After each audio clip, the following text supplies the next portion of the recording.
Good morning everyone. आज के इस वीडियो में हम देखेंगे कि नेम इक्वल टू मेन क्या करता है और हम ये इफ कंडीशन हर एक फाइल में क्यों देखते हैं। तो इस फाइल में देखिए आप, ये फाइल का नाम हमने रखा है फर्स्ट अंडरस्कोर मॉड्यूल और हमारे पास यहाँ पे 4 लाइन है। एक मेन फंक्शन हमने बनाया है यहाँ पे और उसके अंदर हमने प्रिंट करके रखा है print method from first module dot P file और उसके बाद हमने एक इफ कंडीशन रखा है जो नेम इक्वल टू मेन बता रहा है और अगर ये कंडीशन ट्रू होगा तो हमारा मेन मेथड रन होगा। अब सबसे पहले हम इस फाइल को रन करते हैं पाइथन फर्स्ट मॉड्यूल। हमने इसे रन किया, जब हमने इसे रन किया तो हमारे पास प्रिंट स्टेटमेंट आ गया, print method from first module dot P file, यानी ये लाइन।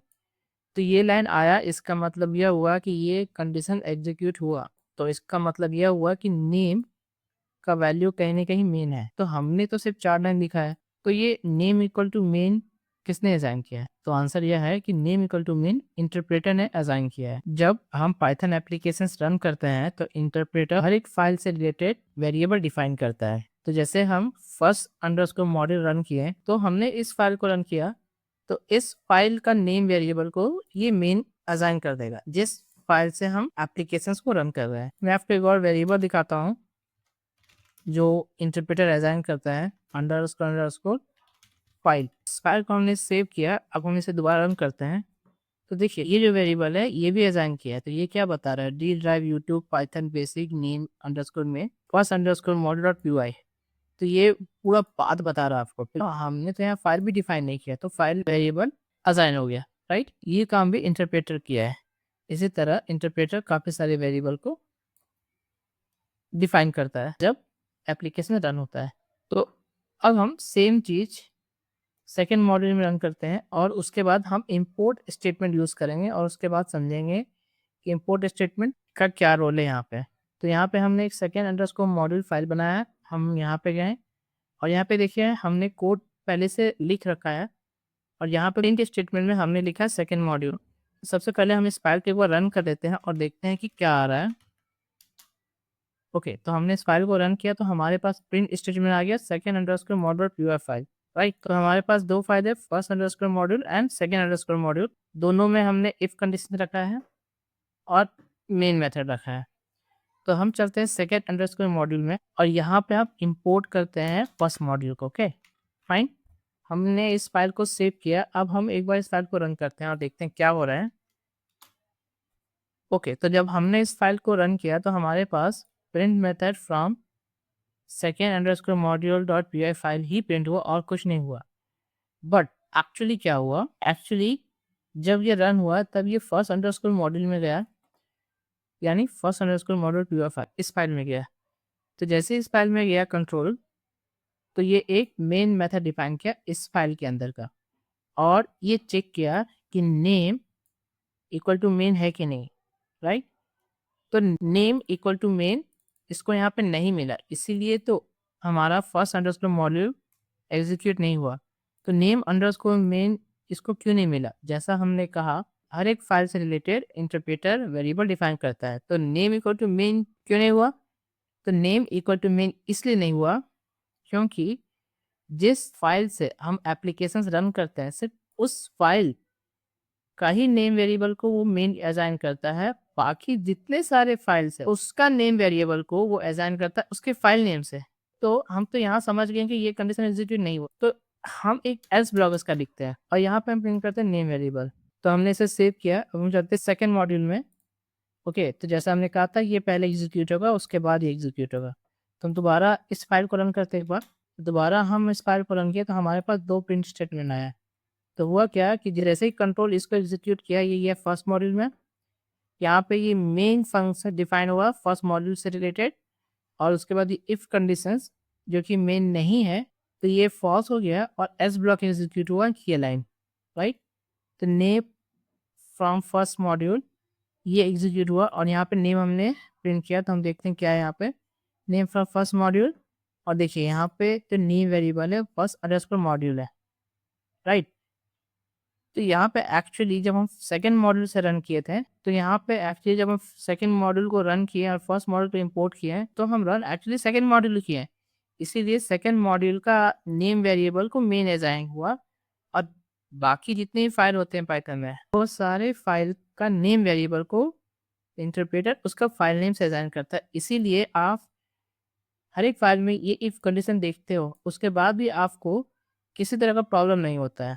फर्स्ट मॉड्यूल में भी है और सेकंड मॉड्यूल में भी है, राइट। तो अब हम चलते हैं सेकंड मॉड्यूल में और इसे हम कमेंट कर देते हैं। तो हम क्या करते हैं कि ये जो मेन मेथड है जो कि फर्स्ट मॉड्यूल में है, उसे हम रन करना चाहते हैं। तो हम कैसे रन करेंगे? देखिए, हम तो सेकंड मॉड्यूल रन कर रहे हैं ना, तो हम यहाँ पे सेकंड मॉड्यूल में जाते हैं और हमें मेन मेथड चाहिए फर्स्ट मॉड्यूल का। तो हम उसको कैसे रन करेंगे? हमें ये पता है कि ये कंडीशन ट्रू होगा क्योंकि हम सेकंड मॉड्यूल से रन कर रहे हैं। तो हम क्या करते हैं, हम यहाँ पे लिखते हैं फर्स्ट मॉड्यूल डॉट मेन। अब जब हम इस फाइल को रन करेंगे तो सबसे पहले ये फर्स्ट मॉड्यूल के पास जाएगा और यहाँ पे मेन को डिफाइन करेगा और इफ कंडीशन एग्जीक्यूट होगा जो कि फॉल्स हो जाएगा, तो इससे कुछ भी प्रिंट नहीं आएगा हमें। फिर कंट्रोल मेन मेथड डिफाइन करेगा सेकेंड मॉड्यूल के लिए और उसके बाद इफ कंडीशन एग्जीक्यूट होगा जो कि ट्रू होगा, उसके बाद फर्स्ट मॉड्यूल डॉट मेन यानी फर्स्ट मॉड्यूल का मेन मेथड को एग्जीक्यूट करेगा। यानी फर्स्ट मॉड्यूल का मेन मेथड ये वाला है, यानी ये लाइन प्रिंट होना चाहिए। उसके बाद मेन मेथड एग्जीक्यूट होगा यानी ये।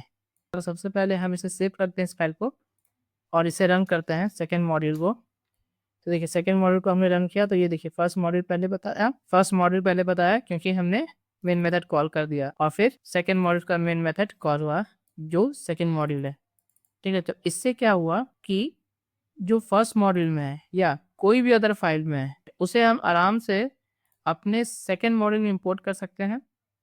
फॉर एग्जाम्पल अभी फर्स्ट मॉड्यूल को हमने इंपोर्ट किया है और उसके किसी भी मेथड को हम कॉल कर सकते हैं। तो हमने ये क्यों करते हैं, तो हमने ये स्टेटमेंट क्यों लिखते हैं, ओके, हमें इससे फ़ायदा क्या है?